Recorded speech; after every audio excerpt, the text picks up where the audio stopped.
The check was large enough to purchase silence, large enough to purchase buildings, large enough to purchase the kind of future that men like Park Sung-jin had always assumed was available to those who possessed sufficient capital, and it slid back across the table untouched.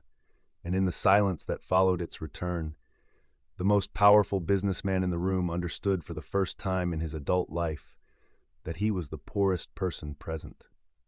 He sat with that understanding for a long moment, his hands still extended, the check face up between them, and across the table the young minister with the collapsed lungs and the canvas tent and the congregation of 300 souls looked at him with the particular expression of a man who is not refusing money but is simply pointing, gently and without cruelty, to a reality that the other man has not yet been given the eyes to see.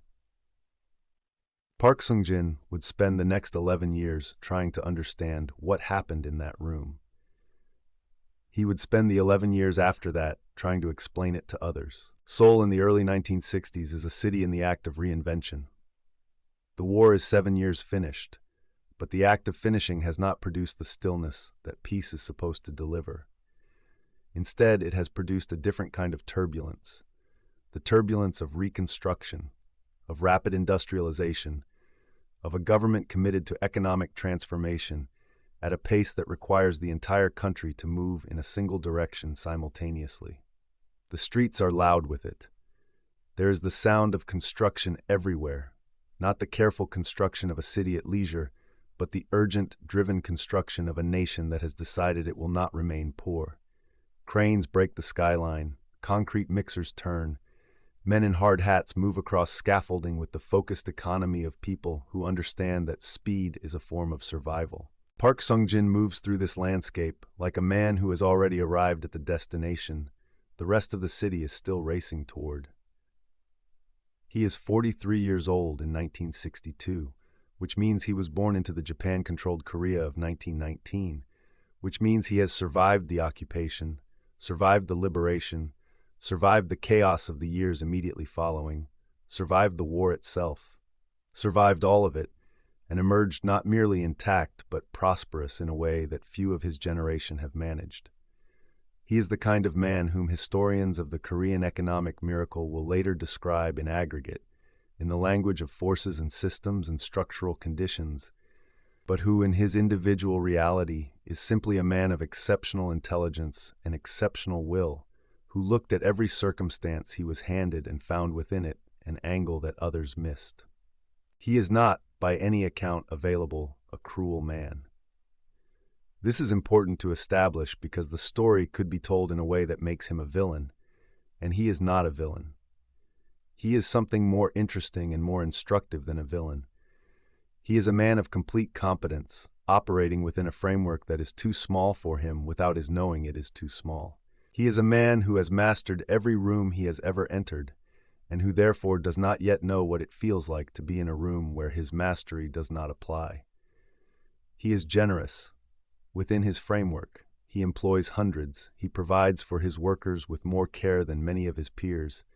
He gives to charitable causes with the particular efficiency of a man who understands that reputation is a form of capital and that generosity is one of its better investments.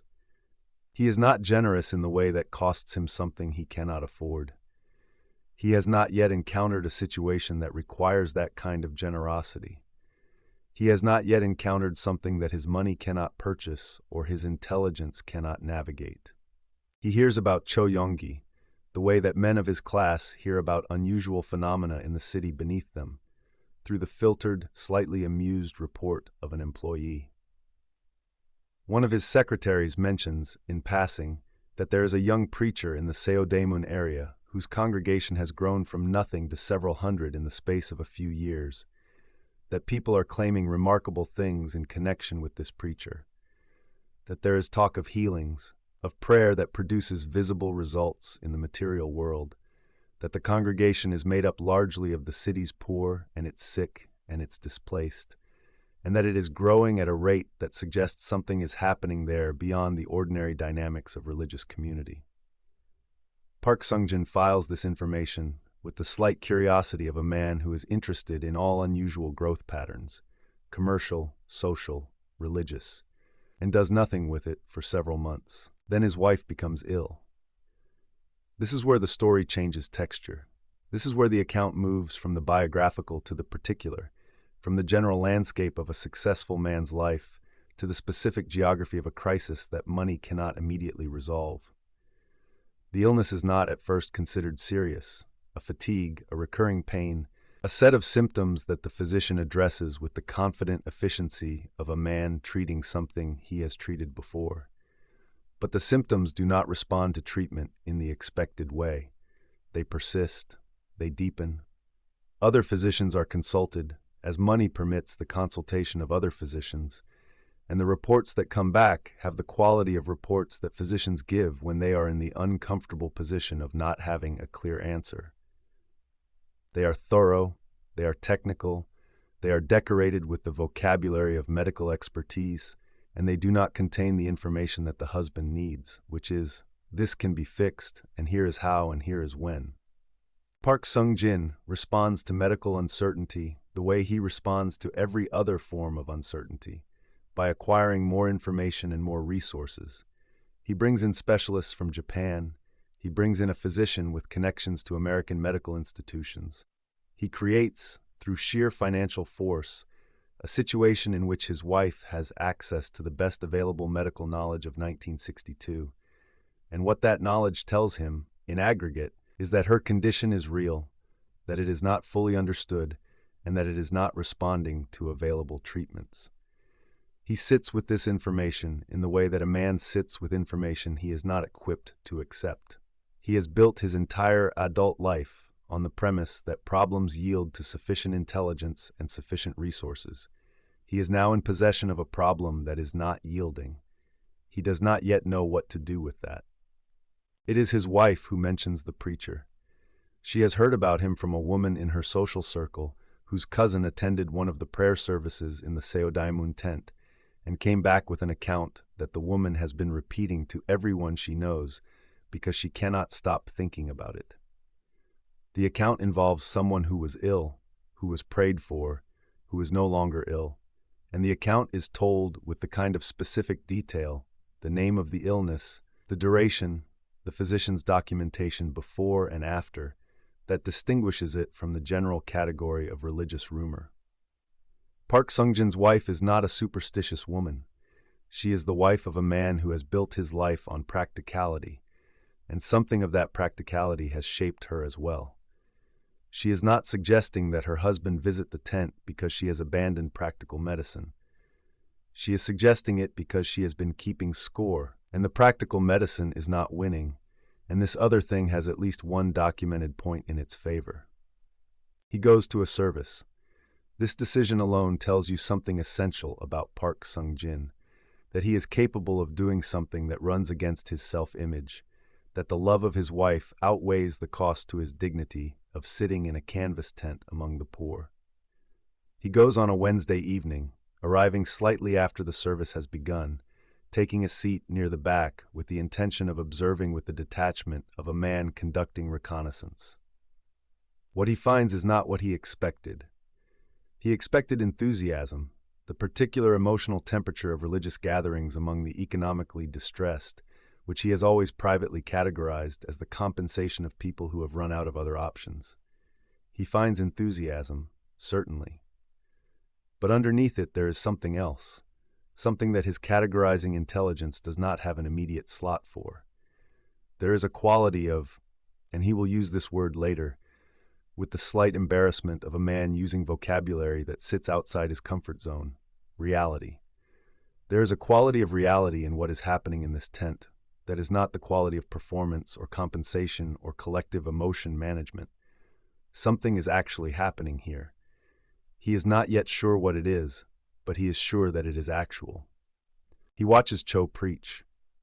The young minister is 26 years old, which makes him 17 years younger than the businessman at the back of the tent, and he looks, if anything, younger than his age, slight, pale, with the particular pallor of a man who has been ill and carries the memory of it in his skin. He should not command a room. He has none of the physical presence that Park Sung-jin associates with authority, not the stature, not the resonance of voice, not the settled weight of a man who has accumulated years and victories. He is physically unprepossessing in the way that people occasionally are when what they carry inside them so vastly exceeds their exterior container that the disproportion itself becomes a kind of presence. Park Sung-jin watches him and thinks, this man believes every word he is saying. He has known many persuasive speakers. He has employed them. He has negotiated against them. He has occasionally been them. He knows the difference between a man who believes what he is saying and a man who has learned to say things persuasively. This is the former. The conviction is not performed, it is structural. He attends twice more before he makes contact. He sends a message through an intermediary. His secretary reaches out to whoever manages the logistical affairs of the congregation, which turns out to be a small and somewhat overwhelmed office of two women who are managing the administration of a rapidly growing ministry with the focused improvisation of people who are always slightly behind the growth curve. The message is simple. Mr. Park Sung-jin would like to meet with the pastor. He would like to discuss a matter of some importance. He is available at the pastor's convenience. The use of this phrase, at the pastor's convenience, costs Park Sung-jin something, because he is a man accustomed to other people arranging themselves around his convenience. He pays that cost without complaint. His wife is still ill. The meeting is arranged for a Tuesday afternoon. Park Sung-jin arrives at the small office adjacent to the tent, a structure that is generous in calling itself an office, that is in fact a repurposed storage space with a desk and two chairs and a window that looks out onto the side wall of the tent. And he is there before Cho, which means he sits for a few minutes in the office alone, which gives him time to look at the surroundings with the assessing eye of a man who has spent his life calculating the relationship between spaces and the power of those who occupy them. The space has no power by any of his accustomed metrics. It is small, it is sparse, it smells faintly of the canvas from the adjacent tent. On the desk there is a Bible, worn to the specific texture of a book that has been handled every day for years. There is a notepad, there is a pen. There is nothing that signals status, nothing that communicates the kind of authority that Park Sung-jin has always associated with people worth taking seriously. He sits with the mild discomfort of a man in a room that does not speak the language he is fluent in. Cho arrives without ceremony. He is dressed simply, not in the deliberate simplicity of a man making a statement about simplicity, but in the natural simplicity of a man for whom simplicity is not a statement but a condition. He greets Park Sung-jin with warmth and without deference, which is the first unexpected note of the meeting. The man in the expensive suit is accustomed to some degree of deference from people in modest offices, and its absence is not rude but is noticeable in the way that an expected sound that does not come is noticeable. They sit across from each other. Cho asks, with the genuine interest of a man who does not perform interest, what has brought him here? Park Sung-jin explains about his wife. He explains it with the precision of a man who has learned to present medical information clearly, the timeline, the symptoms, the treatments attempted, the results or lack of them, the current state of her condition. He presents it the way he would present a business problem to a consultant, comprehensively, without emotional inflation, with all the relevant data. Cho listens in the way that people listen when they are genuinely listening, without the slight vacancy that appears in the eyes of people who are preparing their response while you speak. He asks several questions, not medical questions, not the questions of a man navigating outside his expertise, but questions about his wife as a person, about her spirit, about how she is holding the illness, about what she believes. Park Sung-jin answers these questions with slightly less precision than he answered the medical ones, because they are not questions he has been asking himself, and the answers require a moment of genuine consideration. At the end of the conversation, Cho says that he will pray for her. He says this simply, without the hedging or the qualification or the carefully managed expectation setting that Park Sung-jin is accustomed to from professionals in uncertain situations. He says it the way a man says he will do something he fully intends to do. Park Sung-jin nods. Then he reaches into his jacket and produces the check. He has prepared it before the meeting. It is made out to the church. The amount is significant, significant enough that most men receiving it would experience some physical response to the sight of it, an intake of breath, a change in posture, some acknowledgement that the world has just tilted slightly in their favor. He places it on the desk between them and explains that he would like to support the ministry, that he has been to several services and he is impressed by what he sees, that a work of this kind should not be operating out of a tent, that he would like to help the pastor build something more permanent, more capable, more suited to the scale of what is clearly going to be a significant undertaking. He says all of this, he means all of this, and across the desk, Cho looks at the check with an expression that Park Sung-jin will spend the next 2 decades trying to accurately characterize. It is not contempt. It is not rejection in the conventional sense. It is the expression of a man looking at something that he recognizes and that he also recognizes is being misunderstood by the person offering it. He looks at it for a moment, then he looks at Park Sung-jin. Then he says, with the same gentleness that he has brought to everything in the conversation, that he is grateful for the offer, that the ministry has many needs, and that resources are always stretched, that he does not doubt the sincerity of the intention. And then he slides the check back across the desk, and he says, "But I think you have come here because your wife is ill. And I think that before we talk about buildings, we should talk about that." The check sits on the edge of the desk, facing Park Sung-jin. He looks at it. He looks at the young minister. He is a man who has sat across from excellent negotiators, and he is trying to determine if this is negotiation, if the refusal is the opening position of a man who is going to extract something more valuable than the check, who is going to leverage the desperation of a husband into something greater than money. He looks for this in Cho's face. He does not find it.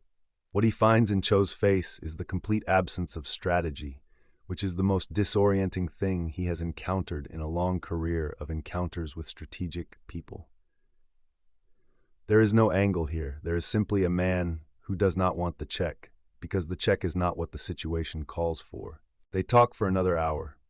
Cho asks him questions about his own life, not about his business, not about his success, but about his interior life, about what he believes, about what he is afraid of, about what he would want if money were not a variable in the calculation. Park Sung-jin answers these questions with increasing difficulty and increasing honesty, which is the same curve on which every person who ever sat across from Cho in a serious conversation found themselves. The difficulty and the honesty climbing together, the honesty eventually outrunning the difficulty. He says things in that hour that he has not said aloud before. He says them not because he has been manipulated into saying them, but because he is in the presence of a person who is listening in a way that makes honesty feel like the only available response. He leaves with the check. His wife is prayed for that week.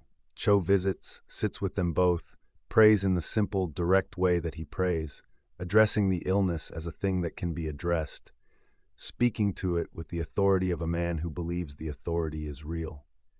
Park Sung-jin watches this with the mixture of hope and skepticism that is the only intellectually honest response available to a man in his position. He is not converted in that moment. He is not having a theological experience. He is a husband watching someone pray for his wife and hoping, in the way that all hope is ultimately the same hope regardless of the theology that surrounds it, that something good will happen. Something good happens. Not immediately. The wife's condition does not resolve overnight, which is the way healing in the accounts of those around Cho tends to work. Not as the sudden dramatic reversal that narrative prefers, but as a gradual, documented change that confounds the medical professionals who had established the baseline of her condition. Over the following months, she improves. The physicians who had established what was wrong with her find, in her subsequent examinations, that what was wrong with her is increasingly difficult to locate. They do not use the word miracle. They use the vocabulary available to them, which is the vocabulary of medicine, and in that vocabulary they describe what they find as a significant improvement that exceeds their projections. Park Sung-jin sits with these reports and adds them to the growing file of things that his existing framework is insufficient to contain. He goes back to Cho. He goes back not with a check, but with questions. And this is the threshold. This is the moment where a man who has spent his entire adult life collecting answers begins to understand that the questions are where the real work is. They meet many times over the following months. Each meeting leaves Park Sung-jin with more questions, which he initially experiences as a failure of comprehension and gradually comes to understand is something else entirely. The specific experience of a mind encountering material that is genuinely larger than it and beginning the long work of expansion. He is not a man given to expansion by nature. He has built his life on mastery, on the closing of gaps between what he knows and what is required. The experience of a gap that does not close in the expected way, that instead reveals upon approach that it is not a gap but an opening, is new to him, and new things, after 40 years of competence, are not comfortable. But he stays with it. This is perhaps Park Sung-jin's most essential quality. Not his intelligence, not his commercial instinct, not his extraordinary ability to read situations and find within them the angle that others miss. His most essential quality, the one that makes his story ultimately a story of transformation rather than merely an encounter, is that he does not leave when the discomfort arrives. He has the rare capacity of a man who has been genuinely unsettled and chooses, rather than retreating to familiar ground, to remain in the place of his unsettling and see what it teaches him. What it teaches him, over the months and years that follow, is the specific curriculum of a man learning that the framework he has built his life on is not false, but is incomplete. His commercial intelligence was real.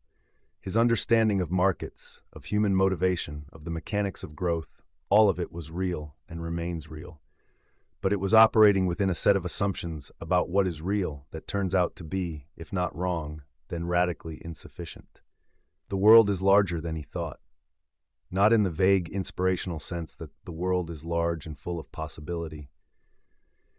In the specific, material, documented sense that the world contains operations that do not answer to the logic he has mastered, that there are forces at work in human experience that money cannot purchase and intelligence cannot negotiate, and that the young minister in the repurposed storage room with the worn Bible was spending his days in conversation with those forces in a way that was producing visible, measurable results.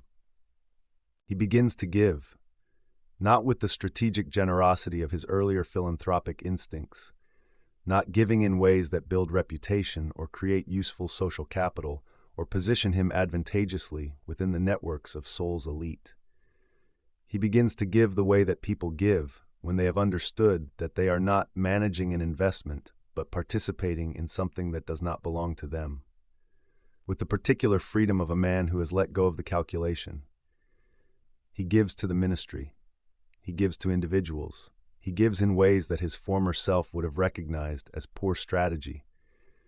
He gives, and the experience of giving this way is so foreign to everything he has built, and so clearly correct, so obviously the direction of his own expansion, that he gives more. The ministry grows. The tent becomes a building, then a larger building, then a structure of a scale that the early congregation of 300 could not have imagined. Park Sung-jin is part of that growth, not as a patron managing an investment, but as a member of a community that he has been gradually changed by. He is still himself, still precise, still commercially capable, still the most economically sophisticated person in most rooms he enters. But he is a different version of himself, a version that contains what the earlier version did not, which is the knowledge of what happens to a man who encounters something that cannot be purchased and stays in that encounter long enough to be changed by it. He outlives the minister, which he did not expect, and in his last years he tells the story often, not because he has become a man given to storytelling, which he has not, but because he has identified it as the most important story of his life, and therefore the story most worth telling. He tells it to his children, to his grandchildren, to the young businessmen who come to him for advice and leave with something they did not come for. He tells it with the precision of a man who has been telling it for 40 years and has refined it to its essential elements.